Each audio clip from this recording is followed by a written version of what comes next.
Oi, oi! Absolutely amazing performance by Liverpool at Old Trafford. It's me, Connor, Ricky, and Kev. Hopefully, we'll be joined by obviously Luke as well. All the lads, social links, whatever, everyone's streaming on all their channels. To everyone's channels are in the description. Drop them a subscribe. Smash the hell out of that like button for a demolition job at Old Trafford. Connor, amazing, lads. Absolutely phenomenal stuff. It's what we expected, in all honesty, mate. But I'll tell you what, it's no better result, no better away result in Europe or in the Premier League for Liverpool fans. Old Trafford, mate. You absolutely destroyed our dreams for mine and your generation of supporting Liverpool. But I think Ten Hag's at the wheel. How good does it feel, lad? Feels quite good, doesn't it? Arne Slot, he been in charge 3 months? Yeah. And he's already done more with his team than Erik Ten Hag has done in 3 seasons. But look, it's great, isn't it? Like, I think all of us are on cloud 9 at the minute, beating Man United away from home at Old Trafford. Look, we're going to talk about it a bit more, aren't we, in terms of in-depth analysis. But what a performance! Mo Salah, again, give him that contract. Richard, give him the contract. No, look, him, Grav and Birch, again, McAllister, Szoboszlai, all of them, again, top-notch performance yet again. 3 games, 3 wins. And look, it could have been 5 or 6, but so far, so good under Arne Slot. Yeah. Kev, it's just crazy how, as Connor's alluded to, they're 3 games into the Premier League season. Me and you spoke about last night. We wanted to see a performance. It's one thing getting results against, as Arne Slot already said this week. He said, no disrespect to the other teams who played early on in the season, mate, but it's another thing going to Old Trafford. Doesn't matter how good or bad they are as a football club, you're still playing Manchester United. You need to put in the performance, and Liverpool certainly did put that performance in yet again. 100%. I think I put it rightly so when I put a post up on Facebook earlier, and I said, Jesus, they were smashed like a cheap fare on a fake taxi video. That's the only way I can think of it. They were terrible. They tried to press at the start. They tried to. This Ten Hag generation. Do you know he spent 616 million pounds on what? On since he's come into the club, on absolutely nothing. Like, we've seen a fan base going to meltdown on our side of the things because we haven't bought people in the summer. But if the class is there already, then maybe it just needs little top-ups, a little tweaks or whatever like that. And maybe the lads that are there deserve, extra credit, like Salahs and like Virgils that were brilliant today, and like Trent, that, deserve new contracts. And we have to appreciate what we have as well, So at the same time, I don't think I've seen a midfielder have such an easy game as Gravenberch today in how much he was pressing, recovering, receiving, creating, space for the lads in front of him. Szoboszlai is having dream games because of the likes of Gravenberch and McAllister next to him, and that midfield completely outplayed what was meant to be a dominant United midfield today. Casemiro he was poor. I mean, when you're talking about... Sorry, he left at half-time. For anyone that didn't see the post-match videos, he left at half-time. Yeah. Like, that man is on 350 bags a week, and he's just like, we know United are rubbish, but you don't do that at a club like United. You don't kick up with your bags and just leave, but that just goes to show the absolute disarray, and I say disarray at Manchester United at absolutely every single level of that football club, Kev. Yeah. There's just a tainted feeling amongst that squad. There's a tainted feeling amongst that club. It's dated, even from people I know that go there, and even the players themselves say that. Ronaldo said it himself that they haven't changed anything since he was at the club before he left. Went to Real Madrid, won everything. Went to Juventus, and then came back. It's nuts. They're just stuck in a bubble. It's a deluded bubble. I can't say any more about them. I'm seeing fans online, and they were saying they were going to smash us today as United fans. And I'm just saying, what are you seeing to do that? I was sitting down with a couple of Chelsea lads today watching the game, and they were telling me, lads, we're expecting you to destroy United 4 or 5-0 here. And I said, why can't you tell United fans that? Because they don't have a clue. And we should have beaten them 4 or 5-0 today. Yeah, 100%. Rick, your excitement, mate. All of us, every Liverpool fan around the world, are absolutely buzzing off that because it is the biggest away result this season, and it will be for whatever does happen this season as well, mate. Obviously, beating City as well. It has an enjoyment, obviously, if it helps us beat winning the league. But if we can win the league this season, we're 3 games in, but if we carry on playing the football that we have been, mate, it's very special to say the least. Yeah, I mean, like it was intriguing to see how. Obviously, we've beat Ipswich away, we've beat Brentford at home, so it was intriguing to see how Slot would deal with. I say a big team; they're not really big at the minute, are they, United? But it was his first tough test away from home. Listen, I told everyone last season when we signed him, Gravenberch is going to be an unbelievable player. I'm seeing people on social media now changing their opinions on him after writing him off last season. But I told everyone from day one, when he comes in, the kid's special. They're called battle jobs, Ricky. They're called battle jobs. Yeah, he was special at Ajax. He's playing the exact same position for us now than what he did at Ajax. Just slightly tweaked a little bit. He played in the McAllister role at Ajax. But he's a special talent. And listen, I'm glad he's now getting these flowers after the first 3 games. Today was a real big test for him, and he come through it with flying colours. Listen, everyone keeps talking about Kobe Mainu and what a talent he is. I think Gravenberch had him on toast for the whole game. I think the most interceptions in the game, I think Gravenberch got. I think Grand Jaws as well. I'll quickly get to them, Rick, and then obviously carry on, mate. But I mean, listen, Man United have spent 600 million, and I can't see what they've spent it on. Listen, that's one tough test down away from home, big team this season. We smashed them to pieces. Let Ten Hag. Do you know what makes it even more sweeter? The fact that Ten Hag talks too much. They're the best team, bar Man City. The best team, bar Man City, because they won the FA Cup in the future and the FA Cup before that, or League Cup, whatever they won. It's a disrespectful comment he made for Arne Slot as well, for anyone to say before Arne's even come in the door. He was like, he was just getting thrown shade even at his time at AZ and obviously Feyenoord as well. He was like, it's like, just be humble, Ten Hag. You're trying to create this Ajax side, and you just. But he's forgot. He's trying to create this Ajax squad, but he's left the best one at Liverpool. The best Man United coach has left him for Ipswich, and that was a couple of years ago. He was the perfect man. You build a football club, a team round, like a manager. Obviously the lad at Ipswich, but he signed a new deal. But quickly, as I was going to say there, Ricky and Track, keep on getting your comments in as well. Your thoughts, what were the standout key moments of today's game anyway? But going back to what Gravenberch's performance, for anyone obviously just tuning in, haven't seen the game or whatnot, in terms of his, as Ricky alluded to, in terms of big clearances today, Gravenberch, he made 1, tackles 1, he had 100%, 2 out of 2. Interceptions, he made 4, defensive actions 8, recoveries were 6 as well. Ground duels, he won 6 out of his 9, and aerial duels, he's got 100% as well. So, and then we'll look at, in terms of keeping that same consistent, we'll have a look at some of the data in regards to McAllister as well. He had a passing accuracy of 86%. McAllister made a successful 44 out of 51 passing accuracy as well. In terms of touches on the ball, 68. Passes into the final third, 5. So it tackles 1. McAllister won 5 out of his 6. In terms of defensive actions today, he made 10, recoveries 8. So, it's absolutely staggering. And Kev, I'll set you up because I know you wanted to talk, and I'll ask Connor as well in regards to Dominic Szoboszlai. Some of his great statistics today as well in regards to big Dominic Szoboszlai. Passing accuracy, he made 35 out of 39 passes today, ranking a 90% pass accuracy for Big Dom today. Chances created, 3 chances created as well. Fantasy points, if you've got him in your fantasy, 6 points today. He touches in the opposition box 3, and we'll get to obviously is one of those big chances he missed, but it doesn't really matter. We won anyway.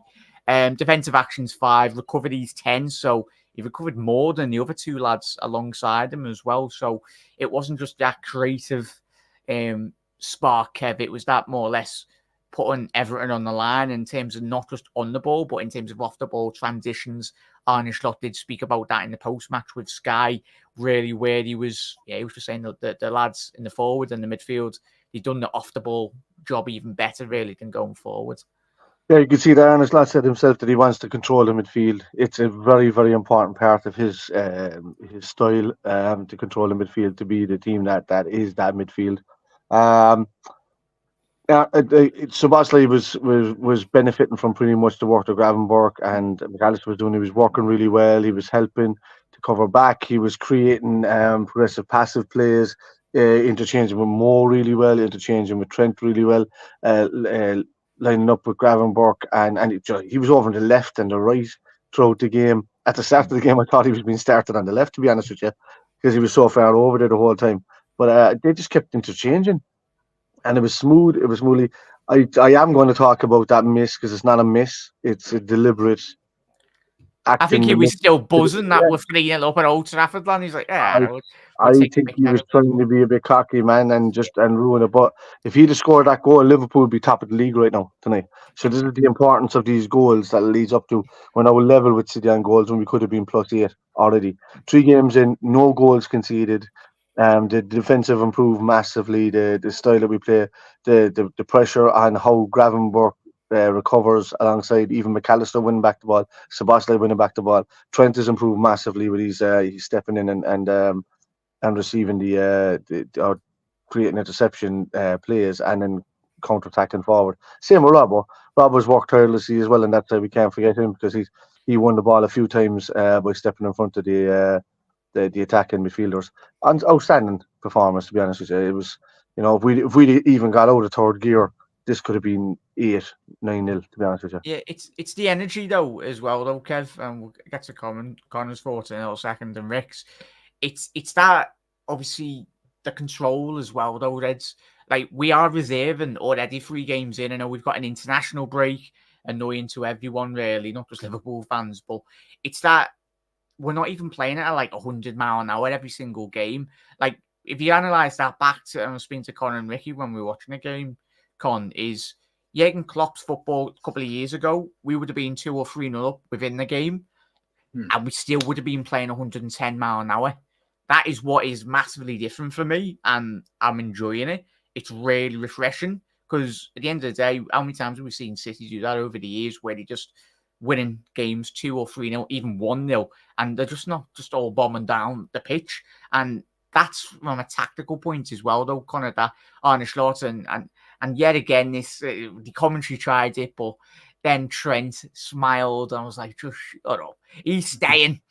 And if you didn't see the interview, well, not the interview, but he was just shouting at the camera, I'm coming back here to Old Trafford next season. So he'll be back. He's getting that contract when it comes on the table, and he is signing that big contract, the captain's contract, that will be to keep him at Liverpool Football Club, and he'll get many assists at Old Trafford for the years to come as well. Connor, do you want to add to you wanted to say with Szoboszlai or any of the others as well? I was about to say, you're writing the contract out for Richard already. Oh, mate, I'll drive it down there, put it in a delivery. I was going to say Deliveroo, but an Uber or whatnot anyway. But yeah. No, but again, I think we could all speak highly on the midfield 3. I think, look, you look at how Liverpool's midfield was not last season, the season before, and we all saw how dire that midfield was towards the end. But again, Dom Szoboszlai, Ryan Gravenberch, Alexis McAllister. I'll still say it. I think Alexis McAllister is one of the top midfielders in Europe. Like, again, I don't even think, again, didn't do anything. Like, again, I don't think you could go, a spectacular moment. But again, the great midfielders, again, you hardly notice them throughout the game, and they do everything perfectly. Like, again, Dom Szoboszlai, apart, like, that's the only thing that you can be annoyed about tonight is him not scoring that chance. Then Arne Slot's that type of character, though, mate. He'll be going after that full-time whistle. He's a perfectionist by all accounts, Arne Slot, and he'll be telling them, and he'll domino. But that's it also puts on McKendo's list as well of things that Dom Szoboszlai's done wrong this season. Diaz definitely has watched some of my videos this week of me criticizing. Oh, not criticizing. I think every Liverpool fan has had the balance. We all want Diaz, especially when he comes inside off last year as well. We know there's quality there, but we say, like, we'll get to Diaz. We'll spend 20 minutes on him because, rightly so, he put in an absolute quality shift again. But yeah, but it also goes to show the levels as well between the two teams. Because all we've heard over the last, couple of weeks has been, Manchester United are back because they're making signings, they're doing this, they're doing that. And you can tell by Kev's reaction as well. Like, that's what everyone thinks. But that's how mad it is. Like, people have gone, and people have written Liverpool off because of the new manager and gone, well, they've got a new manager coming in. They're not going to do anything. Liverpool aren't going to be competing. Why not? Liverpool are currently 3 games in, 3 wins. We've beaten, again, a tough Ipswich side on the opening day. We've beaten Manchester United away from home. We've done more now this season what we've done from last year. I don't even think we kept 3 clean sheets in a row last season. Like, and that's an improvement already. And again, the team has got another level to go. It's got Chiesa coming in. Again, I'm not saying we're title challengers as of lad was sat in second gear for the first no, exactly. But it's so early on in the season, you can't write. You can't write anything off. But again, that's the big thing is injuries. If we don't have any injuries, if we can keep the squad as it is mainly, then again, keeping Grav and Birch fit, and again, I think we'll get onto it a bit later on, but taking the likes of Trent off on the 70th minute, taking Robbo off, clever management.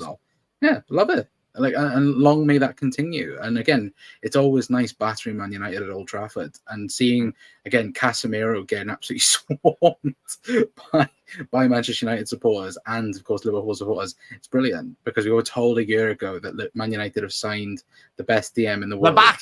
As Gary Neville would say, the back. To compete. And that United team is so far off competing. It's going to be around where Chelsea's going to be in terms of 8th and 9th in the league. Sorry, I won't mention Chelsea. Yeah. Rick, obviously, you want to wax lyrical. We'll quickly rattle through some of the comments as well. Appreciate everyone getting them in. Callum, Canate's 4 games against United, 0 conceded, 3 wins, 1 draw as well. Yeah, Ibu will speak about the defence, mate, because I think Kev alluded to Robbo before, but I think even he had it's the thing. If to come away from Old Trafford, you don't just need 1 or 2 players, you need the whole team collectively to put a shift in, and that's certainly what he did as well. Nigel, Casemiro, the invisible man as well. Yeah, Saudi League still open, Casemiro, if you want to go there, lads. They might pay you 700 grand a week or whatnot anyway. Nick, in terms of Liverpool's game, because Sod United, we're absolutely flying, as Connor said there, mate. It's Salah, I think, a big talking point again. He owns Manchester United, has done for the last, since he's come to Liverpool, really. I think that's 15 goals in this fixture, the most of any player in the history of this fixture, which is, that speaks volumes for the legendary players that have played both for both football clubs as well. And then, obviously, if you want to add on the assist as well, it's something stupid as well, though, Rick. And a lot of noise with the contract. Me and you were saying before we come on air, we've seen the interviews.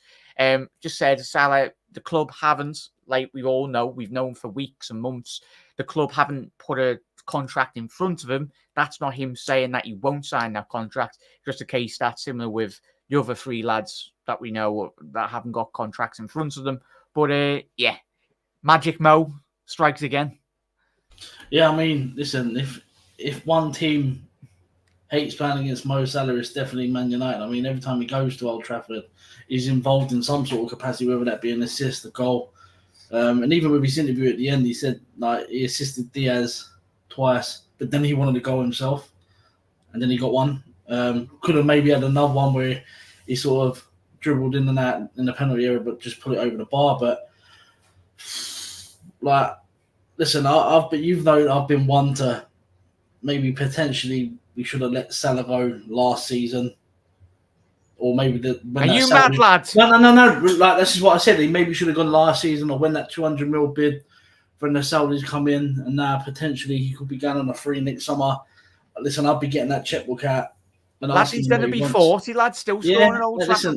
Always the contract, Richard. Yeah, I'd be asking Mo Salah what he wants a week, whether that be a pay increase, whether that be just more incentives, goal bonuses. Go on John Henry's yacht. Free tickets to Disneyland. He just wants an extension of years, lads. He doesn't want more money. He wants an extension of years. That's it. Yeah. Yeah, like he doesn't want to see a 3-year contract. He wants to see a 5-year contract to know where he's secure. And then we can sell him with 2 years to go to Saudi. Yeah, he don't seem the type to be motivated by money. He seems the one to be wanting to break records. Yeah, like he wants to be Liverpool's all-time top goal scorer. Don't think he will be, but he'll be close to it. Listen, we're in with a great chance. Is it like everyone was a bit all Arne Slot, who is this guy coming in? All the big players want to play under him. Listen, I ain't seen Trent, Virgil, and Mo smile that much. Listen, I ain't seen Mo Salah smile that much in the first 3 games in a long, long time. So it looks like there's a bit of a weight lifted off Mo Salah's shoulders. So whether that be that, obviously he's going to come out and say that he ain't heard nothing about contracts. There's obviously stuff going on in the background. Said it how it was, mate. Yeah, but Liverpool need to shut this stuff down between Trent, Virgil, and Salah ASAP with the contract talk. It needs to be deaded like really quick. Yeah, I don't even think that would. Arne Slot's that good of a manager, and I say he's that good of a manager because all of us have watched, every single Liverpool fan and even just football fans in general.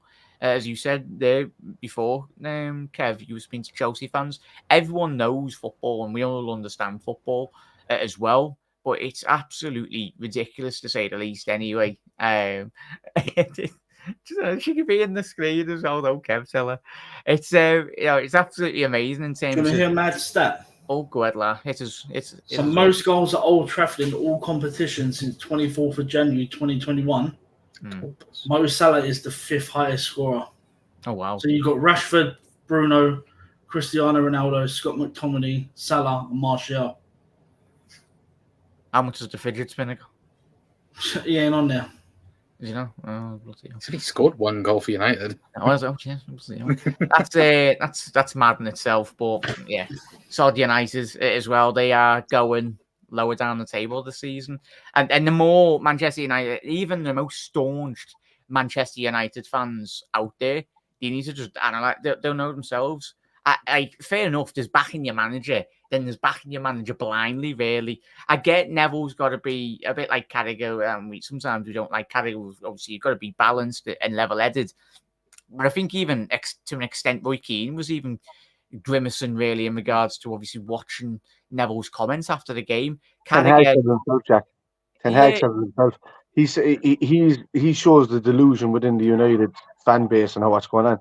So he said that because they won 2 trophies in the last 2 years, that they're more successful than Liverpool. Because only in the time frame that he's been involved in or something like that he's been. But what about the year before that when he first came in? For Ole Gunnar Solskjaer, and we won 2 trophies and had the potential 4 trophies.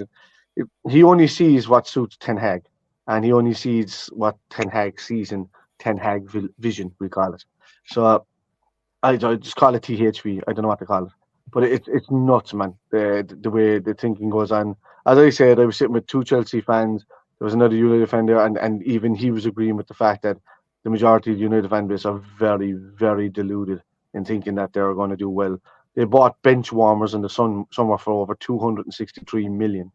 And the only one that was a starter was Xerxes for Bologna, who, fair enough, he was doing well there, but come on, Yeah, you have to call a spade a spade. The Lit was barely getting much starts for Germany. 17 or something. So that's offered in Deutschland or whatever. And Mazzarri not unproven in the Premier League. Just another kind of fill-in. You can bring in as many. You can bring in as many players. You said there, Kev, and this speak to the United fans here is now. You can bring in as many players as you want, as good or bad. Fundamental principles. Or as a head coach or any manager in world football, you have to coach your team. It's so simple. That team has been coached for Liverpool in regards to obviously Arne Slot. Best part of the last couple of months. Ten Hag's had 2-3 years to really implement his philosophy on this side, and look how disjointed they are. Like Ten Hag's turned up to Old Trafford today, and he's against a newcomer, a new manager. Like fair enough, but like. Reds, can you imagine? Give it Arne Slot in 2 years' time, him going to Old Trafford, him rejuvenating this Liverpool side with a couple more additions as well. Connor, you said this already in terms of that. We talked about this off camera. There's not been a single player that's gone to Manchester United and been an improvement. Nope. The only one, Bruno Fernandes, at a push. But like, you'll already look at Arne Slot. Again, the whole data and the whole reason why he came to Liverpool was because there was a lot of people said he pushes players to the limit in terms of the progression, in terms of the talent that he pushes them to. Ten Hag, there is no philosophy under him. Again, like the whole signings with Ugarte, with De Ligt, again, these players they'll want to get rid of in 2 years' time or 3 years' time. There's no thought process behind anything at Manchester United anymore. And it doesn't matter about the new ownership or bringing in Dan Ashwood or whoever they bring in. Manchester United is rotten from the core, and it still is rotten. And again, people like Gary Neville and Roy Keane, these people will defend. They've already defended, the football club tonight in terms of, again, how they performed and how they will perform throughout the season. But the writing's already on the wall. Like, it's all a matter of time about with Ten Hag. There's no way Manchester United are going to improve under Ten Hag. Yeah. We've seen this plain and simple. His first season was a lucky season because the likes of Liverpool, Spurs, and I think even Chelsea, I think they. I know he's not defending a simple corner last season. That's why he went on and won. But the thing is, with United, there's nothing there. We said it when we were watching the game. Why on earth is Rashford playing when he's not good? Like, again, you've got three players there. You've got Ahmad is their best player. Ahmad and Garnacho. That should have been their front three today, but instead you played and Kobe. Rashford. I have to give Kobe props as well. He's a good enough player, but he was outclassed today in that midfield by Liverpool. Yeah, I just think it's so funny how a load of Manchester United supporters and a load of people as well, like, oh, Man United, they're going to be up there, they're going to be there or thereabouts. They're not. Ten Hag's going to get sacked before Christmas, and that's a guarantee. And that's what's going to happen. They're going to have a point Van Nistelrooy. Van Nistelrooy's going to come in. He'll have a good 2-3 months, and then that'll be the conversation again. Should Van Nistelrooy be the permanent manager? It's copy and paste every single time, and it's funny. It's really funny to see that again. Look, they'll have another battering of somebody in a couple of weeks. It might be City. It might be. That most of the managers now in United are yes men. As much as we slated Rodgers and all that have been yes men, they all seem to be coming in there and just doing the same thing over and over again. Which means that the power that the United board holds and that the tails that have been tested is like come in, steady the ship, and then do not just try and improve them. Basically, we'll give you players, but we're only going to we'll do 5 or 6 at a lower ranking rate or something. It's just so, as you said yourself, it's rotten from the core. Yeah. Rick, we got to get straight into Diaz, mate, because he's an absolute joke this season. What's that now? Is it 3 goals already this season in 3 games? He's absolutely ridiculous, to say the least, as well. No worries, Rick. Luke, hopefully okay, mate, anyway, and I'll speak to you after the stream. Hopefully everyone's okay, mate. But Rick, Lucho, special. This is the Lucho that every single Liverpool fan has wanted for the best part since he's come into Liverpool. And hopefully at the back end of May, we're looking at Diaz with probably hopefully 15, 20 goals in the Premier League. Because when he's in that vein of form, I think it was the second goal, really, where that is such a difficult finish that Salah with a little elevation on the pass, but he's more or less hit that on was it half volley or the volley, and he's just directed it. Yeah, it was an absolute joke. He actually lifts his standing foot off a little bit. I don't know if anyone cares, but apparently Mo Salah's told Liverpool that his preference, he wants to stay. That's from Melissa Reddy. Yes, Mo, lads. Yeah, just jump on this post-match, Mo. Get it, lad. Yeah, you say, there we go. No, of course he was. He wants to beat Rushie's record, and I know everyone out there saying he won't. None of them. So what the statement officially says is Mo Salah's told Liverpool's preference is to stay at Liverpool. Salah believes he still has a few years left at the highest level, competing for prizes while breaking his and other records. There we go. Yeah.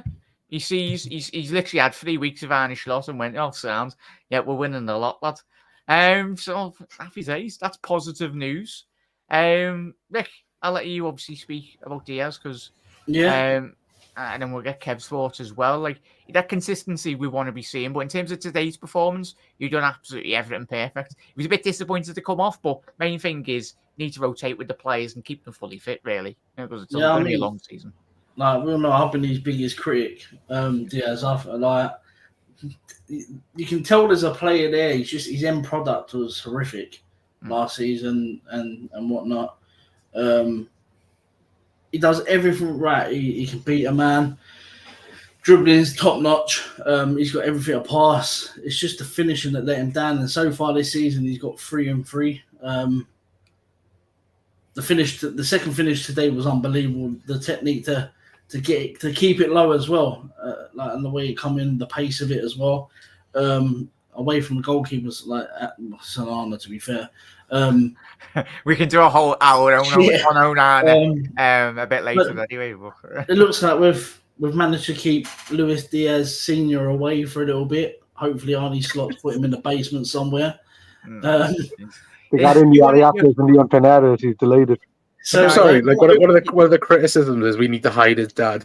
Oh, it is, man. That's too much, man. Interviews. I'm sorry, Ricky, if you don't want that excitement in your life.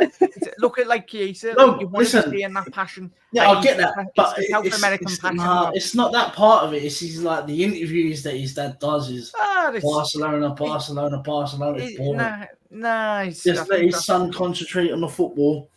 Fire us to that top of the Premier League. Yeah, but Ricky, if you were banging in goals for Liverpool, lad, you're our fella be going interviews and going, yeah, lad, my son's boss, lad. Yeah, but he's only just started banging in goals, lad. To be fair, like again, the whole noise around Luis Diaz is again his dad saying again about Barcelona. Forget about that. Just score goals for Liverpool and be absolutely boss like you were today. That's the main I think all those interviews, especially when you're getting interviews asking those questions, it's heavily South American players. You don't see Trent turn up and say that he's going Real Madrid, do you? Yeah, because he's a scouser, lad. Right, you don't get Virgil van Dijk's old man pipe up and say he's going here, do you? Like it's but Van Dijk's not South American. We know he's South American. McAllister's old man ain't piping up, then is he? Because Macca's dad looks like halfway with his goals.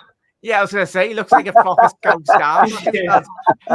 He's got the Arne Slot going on. He's got your haircut there, Ricky. Macca's dad, and what a player. But yeah, I do agree. Kev, obviously, Lucho Diaz, phenomenal, mate. I think if you can continue this form, I don't think no chance Nunes or Gakpo are getting into the starting 11 the way he's been playing, mate. In terms of obviously getting 2 goals, have a couple of look at the statistics really in regards to him. Obviously, passing accuracy wasn't the best, but at the end of the day, it's all about scoring those goals first and foremost. Successful dribbles, a bit low in terms of the 1 out of 4. He was slightly pocketed today on the left hand side, but still made enough. To cause an absolute ruckus, and that's the only way I can say, because he was caught a bit. Like, United did defend really early on, they pressurize early on, and they always do that forward press, but then they just kind of disappear afterwards. Once a team figures out how to bypass that press, they're screwed, and Ten Hag can't come up with new ideas. I feel now for United fans in such a way that we felt under Klopp when there wasn't many changes in formations or anything like that over the last couple of years, where we just had to kind of do what we needed to do and hope for the best. Whereas under Slot, he's able to tinker in mid game and go. And I've moved on now from that gravy train. We from the Klopp side of things, he's a fantastic manager and all of that. But I'm fully invested in this Klopp style setup. I'm happy out.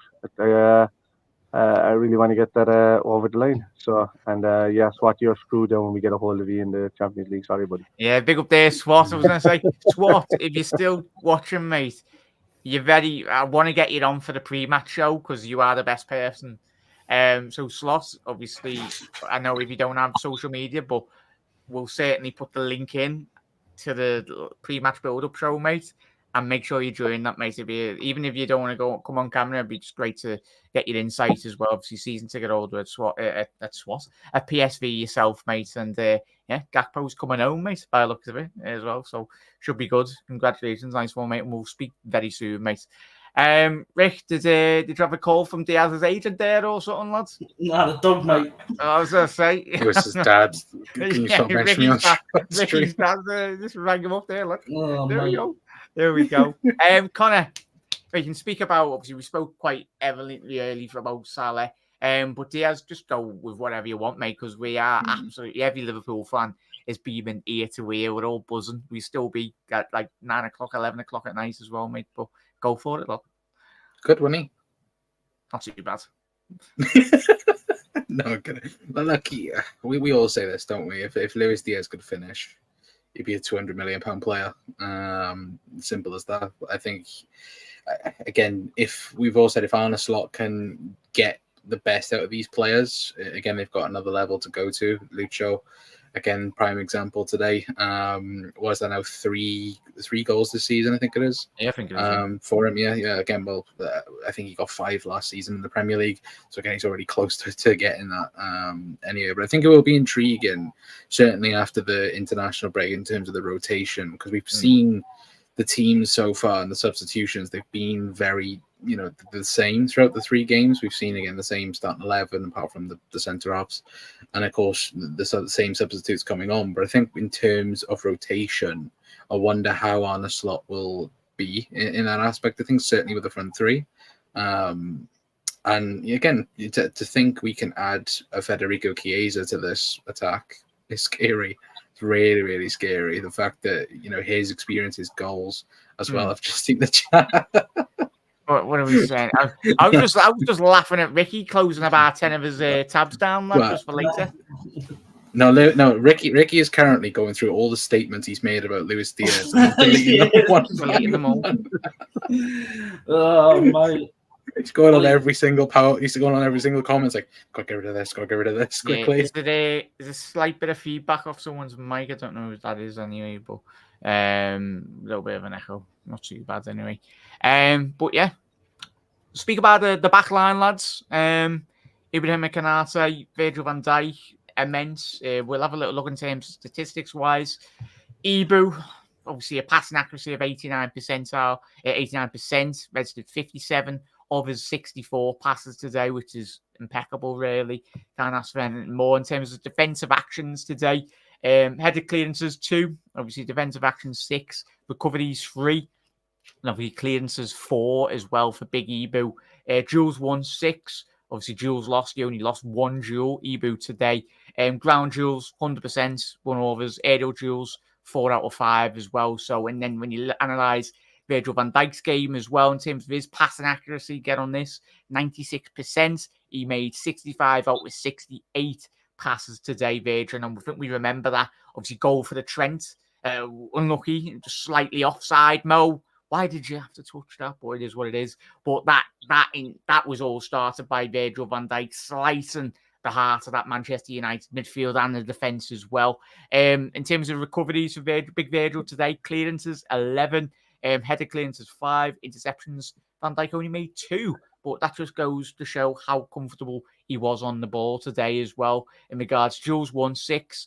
Duels lost. He only lost 1 duel today, which is staggering. But at the end of the day, he was playing against some invisible players up front for Manchester United. Ground duels 1. He won 2 out of his 3. And aerial duels, Big Al Virgil van Dijk winning 4 out of his 4 there, Kev.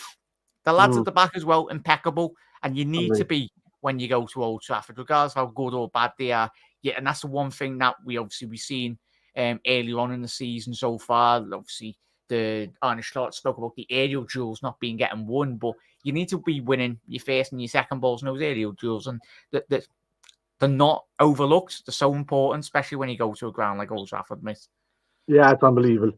Look, Konate's got great numbers. He's got a great record against Manchester United now. Verge is Verge. Trent and Rob, they'll do that thing. But the fact, man, we're not conceding any goals this season is a massive turnaround compared to, like, you look at the last 2 seasons, we were the team that conceded first nearly every single time. No, we do have comeback wins, and it's great to have comeback wins and do that. And long may it continue if we do go a goal down. But it's not going to be, it'll be 1 every 15 games or something like that this time around that we go a goal down and we have to try and recover it. It's a complete change around. The shape is great. The double pivot slotting in there with Grav and Burke kind of mixing well with Szoboszlai and McAllister dropping back is just it's a dream setup. And you could see the space that Szoboszlai got today every time Mac dropped back, and you could see the space that Mac got every time that Szoboszlai dropped back today. And Szoboszlai went left, Mac had a load of room, laying out to Salah, back to Gravenberg, out to Trent creating an absolute nightmare across the park over to Diaz, opening up the defence like really, really quickly. It's special. It's surprising football. It's special. It's surprising football to watch, and it's something that I'm going to get 150 million% behind, to be honest with you. Yeah, and Kev's spot on there, Con, and I think all of us have got the same thinking in regards to the way Liverpool have played since Arne Slot's come in. There's one thing when you see with coaches coming into a football club, any football club for that matter, no matter how big Liverpool or United or whatnot, is the composure. We get these players have come off the back of a great period under Jürgen, but it's that seamless transition that even if there is slight tweaks in regards to the way in which Arne wants, but there's a clear vision, as Kev said there, there's a fully understanding already, and Arne's only been in the door a couple of months. It's remarkable. I know it might not seem like a lot now, but it's ridiculous, mate. Like for a manager to have that much of an impact in terms of defensive structural point of view as well, it's crazy, mate. I think it just goes to show in it when he spoke about in terms of, again, my style is similar to Jürgen, but it differs in many ways. I think we already see that, don't we? I think we saw it a bit in terms of the long ball situation with Liverpool. Again, we wasn't, you can't traditionally call us a long ball team because under Klopp, because we wasn't that. But it feels like now we would much rather build out from the back and take those extra passes and touches that will then cut out, again, like 3 or 4 players from other teams. We saw it against Brentford. We saw it for, again, that chance last week against Brentford that, again, that should have been a goal in that aspect of things. And even today, like Liverpool created so many chances from just little 1-2 passes and the triangles, like we've seen, like Trent with Szoboszlai and Mo as well down the right hand side. That's something that, again, will penetrate teams and get you goals and get you wins. And the scary thing is, I feel like Liverpool have another 3 or 4 gears to go this season. We got there at times last season, but it wasn't consistent, as Kev scores cards. Because we're playing poker and we're holding all the cards. Hey. Not playing cards with you rig it, lad. Spending money. No, but I think it does go to show that we are really, really good at second gear. And if we can get to that 5th gear more consistently, again, I don't think we will see the best Arne Slot Liverpool team yet until around March time, when we're talking about the run-in type of games. But the first indications is that Liverpool are going to be a very, very good team under Arne Slot. Whether that be a successful team, again, we have to wait and see. But the early signs are there, because that tonight was a City type performance. You went there, you dominated, you got 3 goals quite easily, and you could have got a lot more. Yeah. Like look at last year, Liverpool had 90 odd shots on target. We dominated, didn't win a single game. And that's the thing, that's the spot on there, mate. And that's the crazy thing. As you rightly alluded to the game last season, we had a lot of possession, but you watch this Liverpool side though, Reds, and when we go forward, we just score. Like we're not. There's no. I think all of us are relaxed whenever you're watching. It's like there's a whole clear identity, and I just find that absolutely, not that I'm shocked, but just remarkable how simple. And again, we all know it's only 3 games in, but in terms of setting the foundation works and building from the ground up, really, in regards, this provides such an excellent springboard going into the post-international break as well. And obviously we can caveat that, Ricky, that's where it will be interesting. It's not just going to be Liverpool, with City, Arsenal. Everyone's going to be playing European football. And if we do get a couple of injuries, I think considering the players, even if it's Endo, Morton to come in, Kwanzaa when he comes back into this Liverpool team, because they'll all be asked of him. But I think that's probably going to be the excellence from Arne Slot, though, Rick, that when these players are called upon, I think they're certainly fundamentally going to be coached to play his way. And that's fundamentally what's going to be, for me, it's so exciting. Yeah, I mean, if you're looking at the squad depth, you've got the attacking depth's unbelievable. Defensive depth's okay. Midfield depth, there's players there. Whether they're good enough to do the job. If we've got injuries, who knows? It's mad.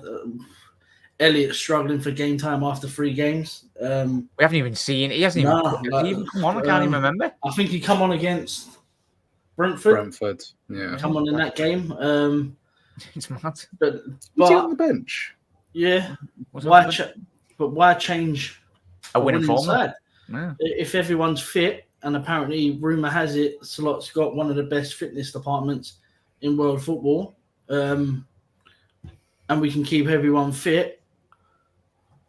I wouldn't like to be Slot when Gakpo and Nunes are knocking on the door in November, December, January time. But listen, if these players are happy to play as a squad instead of individuals, then we've got you've got it. But Gravenberch for me is the key in that midfield. We keep him fit.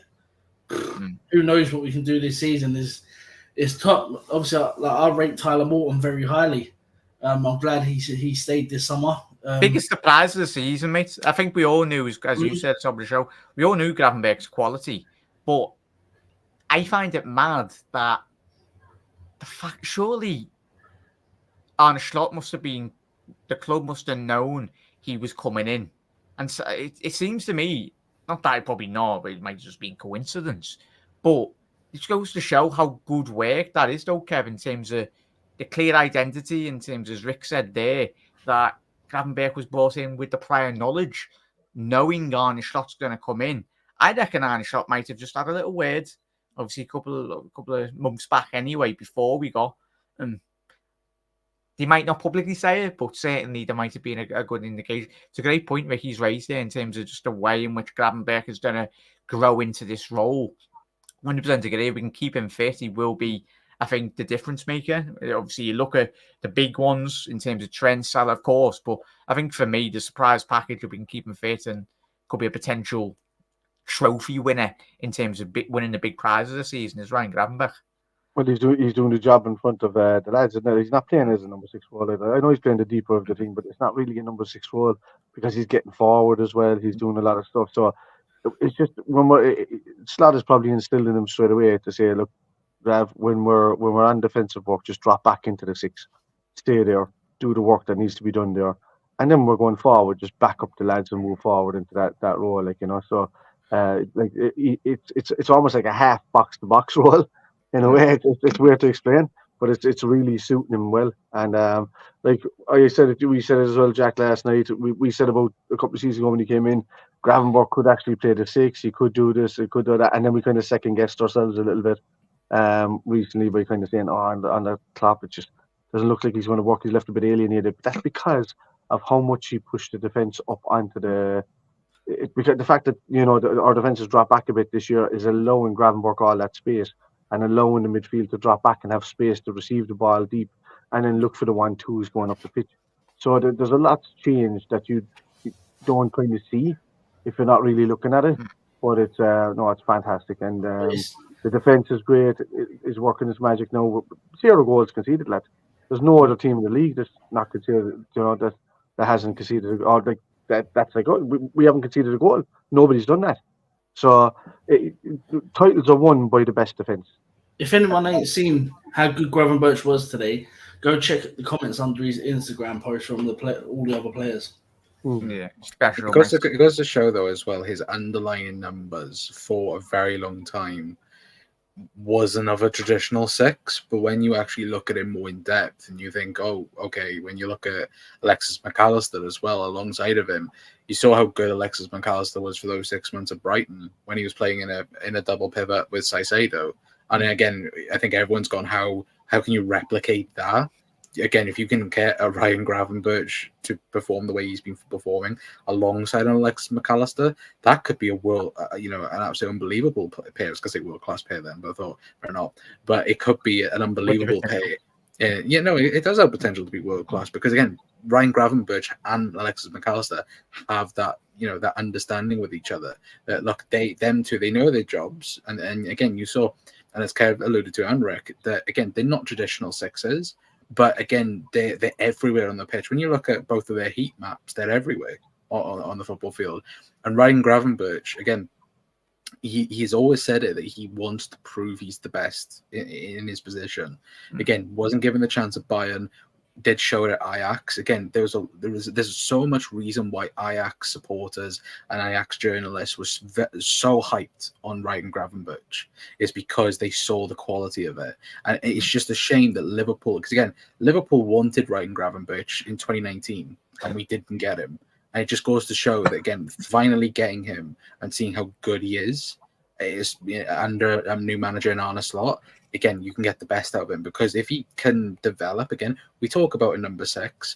Again, we may not need a number six in that aspect of things. Yeah, where he could become, one of the best in the league at his current position. Yeah, just quickly. Oh, old, it's 22, chat. It's an absolute joke. I think it either, Con, and it might have been spot on there, mate. It might have been premeditated, but this goes to show that it's all right. Me included, I put my hands up. I would have liked a six, but at the end of the day, we are in good hands at this football club. As much as every fan, all of us would like a new sexy player coming in and all that and that, but it's right, Kev, sliding me tearing. A bit of Zidane there, lads. Have that. So you go sideways to the camera for some other reason. It's about having that clear identity in terms of the recruitment. When you were speaking there, Connor and Kevin Rick before, you just counterbalance that, even if there's any Manchester United fans in here as well, where Gravenberch, he had that profile as a very youthful player coming through Ajax, and obviously being at Bayern Munich didn't really work out, wasn't being given a proper opportunity. But it just goes to show to the model of Liverpool in terms of how we do business. For as much as it might frustrate every single Liverpool fan, but we are in safe hands. I know, even me included as well, some windows when goes by. But when we make moves, probably 70, 85% are, like, in terms of our transfer business. Kev, it's more... So what you're saying is that I'm the calmest person in the transfer window. Who are you? Oh, I was going to say Vic. Do you want to go off that one? But I don't know. Like, I am, because I could see the quality that's there within the squad. But it's just, I know we need top-ups, but I expected the left-hand sided centre-back to come in, I thought Tsimikas was going to be on his way out when I heard the rumours about it. And I thought maybe we get another left-back in. But I just didn't think I wasn't panicking about the rest of the it's all in-house. I think they know exactly what they need to do. I trust Edwards, lads. I was thrown into, when you were doing the show there a couple of days ago, I was thrown into the chat sarcastically, saying stats are for simps and all this kind of stuff, It's just true because, Edwards is just, he's completely reformed. Like, as much as I want to give credit to Klopp and whatever about steadying the ship money-wise with FSG, it's down to all these moving parts, one after the other, working. And Edwards has been an integral part of that. With regards, bringing in the right type of player, he's the guy that told Klopp to take a risk on Salah. He's the guy that brought in the rest of the guys. He's the guy that slated the boys of maybe Gakpo and Nunez and all of these guys that came in in his absence, because he said it just didn't suit the stats for Liverpool. And it kind of shows in a way because these two lads aren't starting now. And it's he praised the signing of Szoboszlai, saying that he could work. And that just goes to show, though, Kev. Yeah. We all love Jürgen, but that to me, and I asked Ricky's thoughts on this as well, is that just goes to show already how good of a tactical manager. I'm not saying Jurgen Klopp didn't know a lot tactically because he was a very good manager. Yeah, but tactically, it's about getting those players in, Rick, and getting the maximum out of them. Not just a case of just putting them in your team and then just letting them figure the way out in the team. There's clear instructions. Yeah, like listen, I love Jurgen Klopp, but you can see Slot is a level above Klopp tactically. He knows when to go for teams.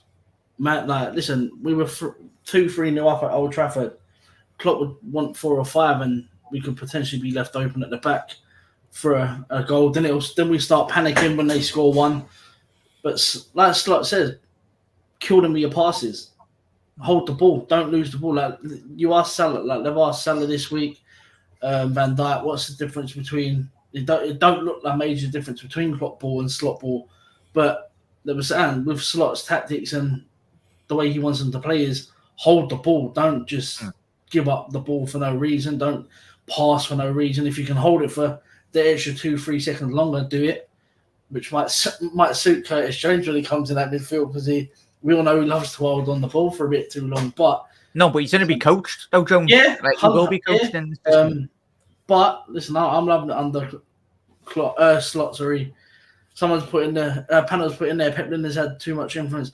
I do believe we played Pep Linders tactics for the last season. 2 years. The last season was Pep Linders tactics a little bit because we tried to variate from and it was slow build up. I will say though, I think Pep Linders football did save us a little bit in terms of again, Klopp 1.0 was dead at that point, and we didn't have the players to replicate because he had no plan B. No, exactly. But then when we had the plan B, it worked. Like again, inverting Trent, it worked when we tried it.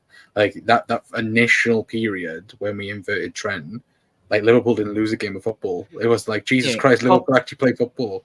Yeah, Klopp's plan A when it worked was phenomenal. It was one of the best football in world football. Even City struggled at moments, but it wasn't sustainable. Like this style of football now is sustainable, Kev. But just to say this one thing on the stance about Pep Linders, you're completely right. That we were playing that Pep Linders type of football. I also think that we were playing Buvac type football in the early days of Klopp. And I think that Klopp is just a great tactician. Well, not tactician, but he's a stylistic manager. And I think he's a great man manager. But I think that the tacticians are the guys that are his number twos. And I think that Buvac football is what we were playing in the early days. That got us the Champions League win and got us the league win because we were playing that stylized football where it's back to front really quickly. And the gegenpress was also Klopp's kind of format as well. So you got gegenpress mixed with Buvac's attacking style, and that's where it kind of came from. Pep Linders' style kind of came in afterwards. It was limited in its way, but there was parts to it that were okay. Yeah, but you see it, Klopp for me is the best manager ever. Best in the world. But you see against the lesser teams in the Prem when they come to Anfield, they sit back, part of the bus. There was no tactics to break. You couldn't break them down tactically. Slot, I think, will just pass these teams to death on a low block and score. One thing, though, as well, I think that separates Slot from Klopp as well is like we spoke about earlier. No, I'm not saying that again. But no, it's the fact that again he's not afraid to make a decision. Like we saw against Ipswich, he took off Konza for Ibu. Again, would Jurgen have done that? Probably not. And like we have seen, he's not afraid of taking players out. Like again, Trent would have played probably 90 minutes today, no matter what happened. But he's thinking ahead, isn't he? Yeah, exactly. Like it's the thing is he's thinking about Real Madrid at home. He's thinking about Leverkusen. He's thinking about these types of situation where you can, again, if you rest them for 25, 30, 35 minutes now, it's then going to benefit you long term in that solution. And again, the players need to think of that as well. Like again, when Trent come off again, of course, you're going to be frustrated as a player coming off, but you have to think of that. You have to think, right, well, I'm going to be at my best now against a better team, going into the future. 8 to 9 hours worth of football Trent is saving himself on the pitch by the time we get to Real Madrid. That's 8 or 9 hours of rest. coming off But on that- the 23-minute But mark. that's the scary thing with Liverpool's team now, is that we have the quality to replace it. Again, there's no clear drop off from any position in our squad. Like, apart from, if you're taking Alisson and not even Ali in that aspect of things, but if you're taking Van Dijk out, for example, like, again, the drop off isn't huge compared to like where it has been in other years with our squad. Like Conor Bradley come on for Trent. That's, again, the quality level of Trent is up there, but the drop off to Conor Bradley, it isn't a miles, drop off like we've had in years past. Yeah. We're missing a clinical pass, but you've still got a really good right back defender there. Yeah. It's mad though as well, lads, as you mentioned in chat. Let us know your thoughts. Keep on smashing that like button as well. Hit that subscribe button on everyone's channels as well tonight. Massive thank you for everyone. Gonna go for another 5-10 minutes or whatnot, whatever it takes us anyway. As you said, hit the nail on the head, boys, as well, and Reds around the world. It's Arne Slot, and if you haven't seen it in his post match, go and check it out. It'll be on Sky's YouTube anyway. But it was very much that point, as you lads were alluding to there. He's thinking, I'd hate to play against chess. I play, like, Arne Slot is the type of man that will know 10, 20 moves ahead of anyone else. He's premeditated. He knows exactly where you're going to be. And he was saying in his post-match interview today, and I was like, sat there going mad. Like, this man he's thinking about every conclusion. Because if you asked Arne Slot today, he literally said on Sky Sports in the post-match, he said exactly, if you asked, like, every plan United had today, he put out all those fires. He had every idea that plan A, plan B, plan C and D. Manchester United today, Arne Slot, the type of manager already we're seeing, he's pre-plans on every single opportunity, and that is staggering, Reds. We've got a highly intelligent manager at the helm of Liverpool Football Club, and I tell you now, it's an absolute joke of how good this man is. I've not seen a lot of his football, and I might be getting too ahead of myself, but I'm not. All of us watched today's performance. Bring on your Real Madrids at Anfield, bring on your Leverkusens. There will be some very great tactical games of football, but certainly we've got the man at the helm, really, the head coach, to very much get us out with it. I'll quickly wrap through some of these comments as well. Apologies, chat, we're just flashing them up. You're all smashing it tonight. Really appreciate it. Swat said Arnie's faced Ajax a lot of times. He knew Gravenberch before his Bayern move. Fun fact, if you watch the Dutch Super League game from 2022, you can see both Ryan and Gakpo excel as well. So there you go, Reds. Bit of homework from Swat there. Great insight, mate. Big up there, Everest. The double pivot is given Ryan confidence. That's probably lacked during the Klopp's 4-3-3 formation. He's bearing fruits. That's given the team more depth and quality as well. Let's quickly get to Swat's comment again. Both Gravenberch and Gakpo had the same Starboy treatment in the Eredivisie. We've seen Gakpo during the Euros. Most of us Dutchies were so disappointed Graven didn't get a call up as well. Yeah, and quickly get to Everest. Salah's cards in his hands. Contract situation now is just up to club. Yeah, Everest. And I know a couple of you have mentioned the Salah contract, but don't worry, he's staying, mate. They're all staying. He will be. Quickly on Swats. I'm a fair believer, Gakpo, especially. Oh yeah, immense. Yeah, 100% there, mate. Make sure I'm smashing a like on the video. Finally, we'll conclude. I can't believe we've not mentioned them today. Shout out Robinson as well. Reds, like, he had a very good game. I think Robbo's back to his best, and I think his understanding of the role and the position. I know a lot of us have spoke about a left-sided centre half. I don't think we might in the future, but at this moment in time, I don't think any of us have got issues in Robbo in that position in terms of his tactical understanding. I think he really understands the role, and he's only going to get better going forward. And his communication with Diaz is getting much better as well. Rick, Alisson, we'll go round the houses. Alisson, I think he only made 3 saves today, but it wasn't just 3 saves. It was 3 crucial saves, because obviously we know we dominated the game, but many of the years of watching Liverpool against United, big games of this magnitude, come with the man, come with Alisson Becker. He makes the difficult saves look easy. It's just he excels in every department, mate. He's an absolute joke. Yeah, I mean, Zertsky should have ended the game with 2 goals, really. Alisson pulled off a decent save. The header was straight at him, but how close it was, it could have gone anywhere. And listen, I'm sure Ali gets a clean sheet bonus as well. So that's 3 in a row he's got now in the Prem. Golden Glove you won from Ali. Yeah, there was a lot of talk about Mamardashvili coming in. It could be Ali's last season. If it is his last season, I hope we do win a lot for him this season. But the thing with Alisson, you can tell there's a difference between him from previous seasons. He looks a lot slimmer and sort of like, I'm not saying he was overweight or anything, but he was quite big for a goalkeeper. In terms of because of like the impact of the season. I mean, he's a big presence in the goal. Yeah. So he looks a little bit slimmer, and he looks like he does a little bit of muscle mass as well, which could help with them hamstring injuries that he's picked up. But yeah, listen, there's not one goalkeeper in world football that's better than Alisson for me. I mean, shot stopping, there is no one, and he's only going to get better with Slot's tactics playing ball feet. So we'll see. Kev, as we know, especially with our history as a football club, we've been very fortunate to have legendary goalkeepers between the sticks at Anfield. But today, not that we needed to remind, and we never do with Ali, but today struck me of, obviously when I was a young lad, I used to watch Edwin van der Sar, and obviously we go way back a bit more, a couple of years before, and Peter Schmeichel.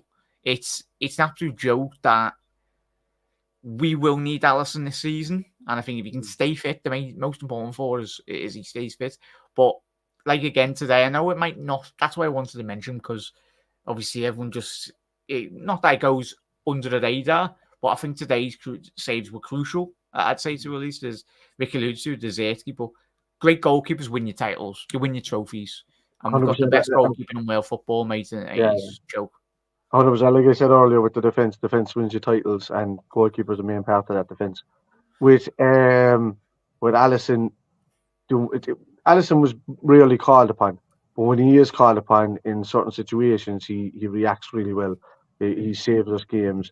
He got like 2, 3 maybe clear-cut chances there today, that you mightn't have expected him to get, but the header from Xerxes, the one at the back post, the save around the side, just fantastic performance all round from Ali. He's not going anywhere, regardless of Mamardashvili coming in. If Alisson re-signs a contract or extends his contract, Mamardashvili is just here to make us money, to be honest with you. He might challenge him, or he might come in as a secondary, but just like most people that we get good deals over the line for, he could just be a sell-on player. We'll see. But at the moment, he's well capable of challenging Alisson. I don't think Alisson's going anywhere. No, he said he's 22. Ali's 31 now as well. Don't know if he's turning 32. So, as we know, goalkeepers are going later in their careers as well. Con, I'll let you talk quickly and conclude, though, Con. Is there anything else that you want to mention, lads, that we might have not mentioned that you liked in the game, or more or less we covered all boxes, really? We're everything amazing, and we're going to win the league. I wanted to ask you, Con, and you can round off in terms of tonight's show, mate. No. Yeah, we're under the table here. There we go. We'll let Kev get back up there. That's Man United falling all the way down to 8th place, I think, after today's game. There we go. All sorts. Jota, bit similar with Ali, might go under the radar, but I think he was really good today. I think there's one thing that we give plaudits to Roberto Firmino in terms of under Jurgen Klopp's football. One question mark, I know certainly when I've analysed Jota over the last couple of years, was a lot of people spoke about his build-up play, but I'd say his build-up play is getting bloody hell, Kev. That's not a view we want to be seeing, lad. Jota, Con. Jota. Very good performance. Connor's crying here. Compose yourself, lads. You can't say that line and then you can't laugh there about it. There we go. It's the beauty. Kev, just keep hold of your phone, lads. Or either that, or duct tape. Yeah, duct tape it to your head, lads. It might not fall off then. Just close your legs next time, Kev. Yeah. What happened there? Who's Yeah, on? I know we got 3 points at Old Trafford, but calm down, man. Jose, Con. Well, boss, like, is it only the second time he's been available for Old Trafford away, and we've won both games with him there. So I think that the only one was the 5-0. I think Jota was fit for.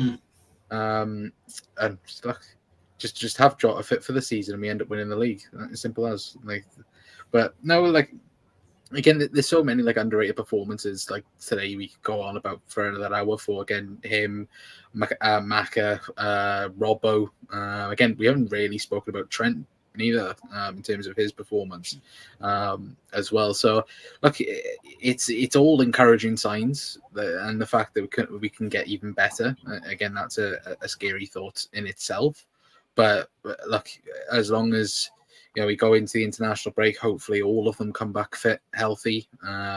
Obviously, we've got Forest, I think it is, at home, 3 p.m. after the international break. So, thankfully, we're not playing 12:30. Well, we've got Palace in a couple of weeks anyway. But as I said to you before we come on air, we'd have already 2 games of the 12:30s boxed off.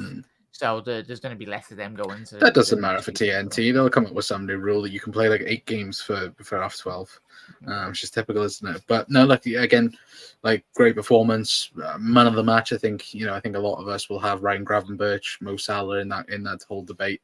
But at the end of the day, Liverpool absolutely battered Manchester United, and look, Ten Hag's going to get sacked in December. So brilliant all round. Yeah. So you've given your man of the match, Con. Rick, who was your man of the match quickly for today? Gravenberch all day long. Gravenberch again. So that's 3 weeks in a run for you, mate, isn't it, Rick? Kev, man of the match? Gravenberch again. Gravenberch for me. Regardless of Lucho getting 2 goals and Salah being as good as he was today, Sabo being as good as he was today, Trent being great, and Ali making the saves, Gravenberch just controlled everything. Yeah. I'm going to give it to Mo because I love him. We all love him. It's Mo doing Mo things. But I think we all enjoy this moment and period of Liverpool Football Club. Hopefully next 5-10 years, we're still on this consistent level of building, progressing as a football club. Hopefully Arnie's winning numerous trophies over the last couple of years as well. But yeah, it's if he keeps on... If he keeps those abs, lads, he'll be here for another 5-10 years, mate. As Carragher mentioned on the Sky post-match. Mo's going to be the new James Milner joke. Well, if he keeps on scoring 30 goals, Rushy might put his boots on if he keeps on there, tell you what. But certainly, he's phenomenal. We're very blessed, and yet again, these Liverpool players on the way home tonight, enjoy it. Enjoy your night. A massive thank you again, especially for my generation. Decimated really in terms of Manchester United winning trophies, but it's no better feeling than, as we said at the top of the show, than winning in any away ground than Manchester United. Yeah, thank you, Reds. A massive thank you to everyone that is tuned in tonight, Reds. Connor, obviously you shout out your socials, mate, and obviously you're streaming on your channel, but just let everyone know what shows you got planned this week, mate. Yeah, the Cop Council. I think everyone knows by now. But yeah, no, thanks for having us on. And yeah, so I think next week we've got a tactical. We'll have a tactical in depth in terms of this game and a bit more. And hopefully you're going to start a new series next week as well. So again, make sure everyone's checking out that as well. Can you give us a little teaser? What is it? The Office? No. The Office? This is the version of The Office. Yeah. Sack your cameraman, Kev, anyway. Say, you might with you, as I say. Rick, massive thank you. Well, you're on your channel, mate, so obviously just shout out where everyone can find you and obviously what shows you got coming up this week. So 1892 Reds TV. I think get them to 1,000. Yes. Yeah, get them. Mate, get me to 1,000 so I can just retire. Retire. You've already done it once. Yeah, mate, I've come out retiring, haven't I, to do this season, haven't I? So yeah, we'll go. This isn't the Saudi league, lad. We don't retire when we hit thousands. I retire because Klopp left, but I come back for my bald brother Slot. Yeah. But yeah, no doubt Luke will bring back the quiz at some point. if you want a bit of fun and see Jack come last, I'm not going on those. No, you've got to. Like, No. it's traditional law. You have to. You and Yusuf. But yeah, come check us out. We're live at some point this week. Obviously, the national break, no one cares. So, yeah. Yeah, nice one, lad. Kev, legends. When are you back, lads? And where can everyone find you in terms of? I'm back on Wednesday. Yeah. So I should be back by Wednesday evening, getting in home at about 6 p.m. ish, around that time. But anyway, that's got no bad knowledge. You know what, Tom? Your football club's got no points, lads. So, That was quite good. That's quite good for Weekend. I'll give him that. Yeah, that's carry on, very Kev, good. before I was rudely interrupted. No, you can find me more socials at Spider LFC for football and Irish Spider Guy for gaming. And sure, I'll be on Anfield Road TV nightly with Jack anyway.